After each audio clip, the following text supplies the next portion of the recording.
So I woke up this morning and found out that it turns out New York is suing Valve to try and ban cases. Now, this lawsuit is being launched by New York State, not New York City, so this guy is not involved. Feel free to still have arguments about him in the comments. And while it's very easy to mock this lawsuit for the 1990s style hysteria over violent video games in the press release, or the fact they show a Dreams and Nightmares weapon case with a kilowatt case key, it is a very serious thing, and if Valve loses it, it would probably have fairly terrible consequences for them. So in this video, we're going to have a look at what's in this lawsuit, how likely I think it is to succeed, and what the consequences of it working might end up being. Let's get into things. Now, this video is sponsored by Skinsmonkey, the trading site where you can quickly and easily trade your skins. Just log in, add your trade link, and you are good to go. All you have to do is select the items you want and hit the trade button. There's over 150,000 items to choose from, and if you use my code Zeus, you can get up to $5 off your first trade. And even if you're not interested in trading, the site holds free, daily, weekly, and monthly giveaways that you can enter completely for free. It's a great site, check it out, link is in the description. So we're going to start by going through the lawsuit itself. We're not going to read the entire thing, only the important bits, but something important to keep in mind going into this, while there are mistakes and funny things in the document we're going to laugh at, the fact those exist doesn't mean the lawsuit won't succeed. I've seen some complete lawsuits launched by people who don't have the first clue about how skins work before, but this lawsuit is not one of them. There are some mistakes, but the people launching it mostly know what they're talking about. So the lawsuit opens up with a general summary. It explains who Valve are, what their games are, what loot boxes are, and gives a brief summary of what they're suing over. Basically, the argument is that CS skins have real value, therefore loot boxes are gambling, and that is illegal under New York law. This is followed by some general details about the plaintiff and the defendant, and at this point we start getting onto the facts. So this lawsuit starts by listing off the various laws in New York. We'll look at these in more detail later, we won't read them for now. There's also a section here talking about Valve's rise as a PC platform, as well as explaining how the Steam wallet works, and then below this it moves on to talking about Valve's games themselves. This is mostly about CS, but again, nothing too noteworthy here yet. But at this point we get onto the loot boxes, which are kind of the meat of the lawsuit. So they explain how loot boxes started off in TF2 and then spread to Dota 2 and Counter-Strike as well. They also explain how Valve distributes loot boxes through drops, and they also draw attention to the fact that Valve makes certain items rarer than others. Quote, "To create demand, Valve awards certain types of items in only a very small percentage of loot box openings." Now, I think they meant to write scarcity there, like writing demand does not make a lot of sense, but you can see what the argument is. Valve is making certain items far more valuable by making them quite rare. Now, this is followed by a discussion about how keys work, and then we get to basically the key allegation behind this lawsuit. Quote, "Valve's revenue from loot boxes depends on users placing monetary value on the virtual items they can win by opening loot box and the existence of a robust market where virtual items can be bought and sold. If some of these items are sufficiently valuable, users will be willing to spend money for a chance of winning them by opening a loot box." And this is going to be one of the key things they try and prove in this document. Now, there's some extra discussion about how skins have a market, and then we get onto the section where they start discussing how skins and cases work. And this is where things do get a little bit goofy. I mean, first of all, we have this diagram here showing a Dreams and Nightmares case and kilowatt case key. This isn't going to affect the lawsuit, but it is a funny mistake. Now, we also have a picture of the account that Attorney General James was degenning on while she was making the lawsuit. Hey, look, here it is.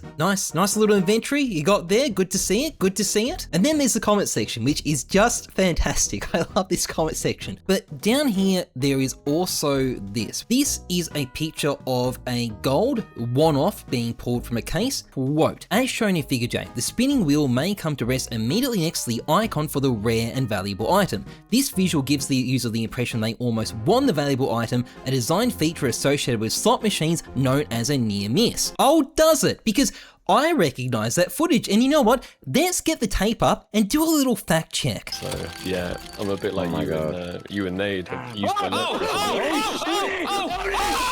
my god. Doesn't look like a near miss to me. Anyway, I think what's happened here is that some intern got told to find footage of a gold near miss. They then got really frustrated because they couldn't find any because they don't exist, so they went and faked it, which is not going to derail the lawsuit, but it will be a bit awkward if Valve brings it up. Now, following this, there's also a discussion about loot boxes in TF2 and Dota 2, because obviously they're part of the lawsuit too, but down here we get onto the meat of the argument, and this is that skins have actual value. So this claim is based around the idea that Valve lets you sell your items in two different ways. The first is the community market, so the argument is that the community market gives you Steam Wallet funds.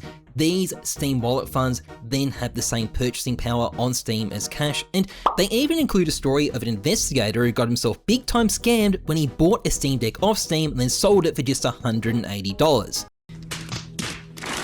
Now, the second way is obviously third-party marketplaces. Now, these marketplaces obviously exist, but there are some interesting details here. Quote, Valve designed the Steam platform to facilitate the purchase and sale of virtual items on third-party marketplaces. For example, Valve provides each Steam user with a Steam trade URL, which enables user to buy and sell virtual items from their Steam inventory on third-party marketplaces. Valve itself encourages this, instructing users to use the trade URL on third-party trading sites. Now, I really don't think Valve created trading to support third-party marketplaces. It was definitely created for user-to-user interactions. The third-party marketplaces were just a side effect. Now, the lawsuit then goes on to talk about how cash-out sites work and the overall size of the market, and then we get to this thing here.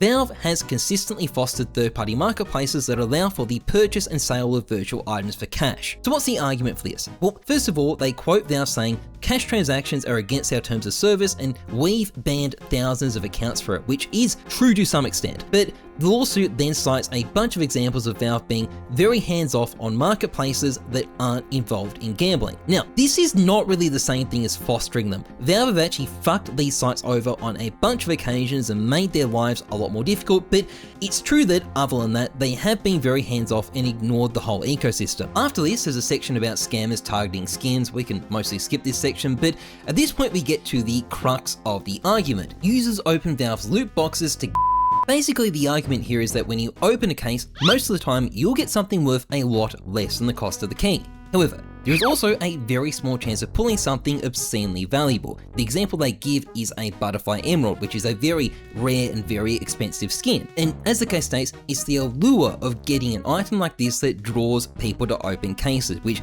I think by implication is meant to establish that it's Now, after this, there is a big long section that goes over the harm caused by cases. Now, I'm not denying anything in this section, but I don't think we specifically need to go through it for this video. But there is one thing I did want to stop for, and this is the story of someone called Elijah. So Elijah is a kid who opened a bunch of weapon cases back in 2013 in the hopes of getting a Tech 9 skin called the Nuclear Threat, which is a bit unfortunate for the poor guy because you can't actually get a nuclear threat from a case. So I'm not surprised he wasn't successful. Anyway, I'm not denying any of the harm that's sort of examined here. I just don't think we specifically need to go through it. And in any case, that brings us to the crux of the lawsuit, which is the 3 laws that New York State is claiming Valve has broken. Firstly, we have the New York State Constitution, which prohibits any form of The argument is, Valve has designed to develop software that enables users to risk or stake something of value in exchange for the opportunity to activate a loot box and win a virtual item,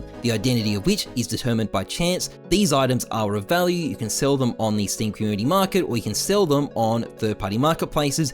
Ditto, they've broken the law. The second law it's alleged they've broken is Penal Law Section 225. This section uses very similar language to what we just read, so I won't actually read it out, but it's likely if they've broken the first law, they've probably broken this one too. And finally, we have a section on bookmaking, which seems totally unrelated to what Valve's doing. I'm not sure why it's there, and we're going to ignore it. Now, finally, at the bottom, we have the penalties that the lawsuit wants placed on Valve, but before we get to them, we have to ask the question, does this case have any chance of succeeding? Now, I can only offer you the expertise here of a YouTuber with an Australian law degree, but I do understand skins very well, so I can offer some insight. Firstly, Valve would be 100% aware that a lawsuit like this has always been a risk. They have a very good in-house legal team, and I'm pretty sure they'd have a strategy. What could that strategy be? Well, firstly, the lawsuit is a bit weak when it tries to establish how Valve gave skins value. It says Valve made certain skins rare and those skins are expensive, and says there's markets and therefore value. But it's not actually that simple. You see, this is a StatTrack factory new gut knife safari mesh. It is 220 times rarer than a butterfly emerald, but it's a tiny fraction of the price. And this is because while Valve created the scarcity, they don't create the value. When you sell a skin, Valve is never ever the counterparty. It's only ever other players, and it's only those players who can give the skin value. And the system Valve uses to generate skins does not give a fuck what the value of the item is. In other words, it's a much muddier relationship than the lawsuit portrays, and that is potentially a point of weakness. Secondly, the definition of doesn't really match CS2 cases that well. Do you stake or risk something when you open a case? Not really, not in the conventional meaning of those words. You just exchange a key for a random skin. Is there a contest of chance or a future contingent event? Well, there's no contest of chance in the future contingent event, maybe, but then we get to an agreement or understanding that you will receive something of value in the event of a certain outcome. And again, this doesn't really match cases because when you open a case, you get something of value regardless of the outcome. It's a blind buy in that sense. You always end up with a skin. And sure, you can argue it still violates the spirit of law, which can matter in cases like this, but wouldn't that also extend to things like Pokemon cards? Legally, I don't see a difference here. Now, I'm not saying this means Valve are going to win this case. I don't know that, and this is clearly not some baseless lawsuit, and because of that, to finish up, we need to look at what happens if Valve loses. Basically, if they lose, they have to stop operating cases in New York, repay all customers, and pay New York State a shit ton of money. This on its own would be painful, but ultimately quite affordable for Valve. But the problem with losing this lawsuit is that it would probably trigger a bunch more lawsuits, particularly if New York State gets a big fat fuck off stack of money from Valve out of this. And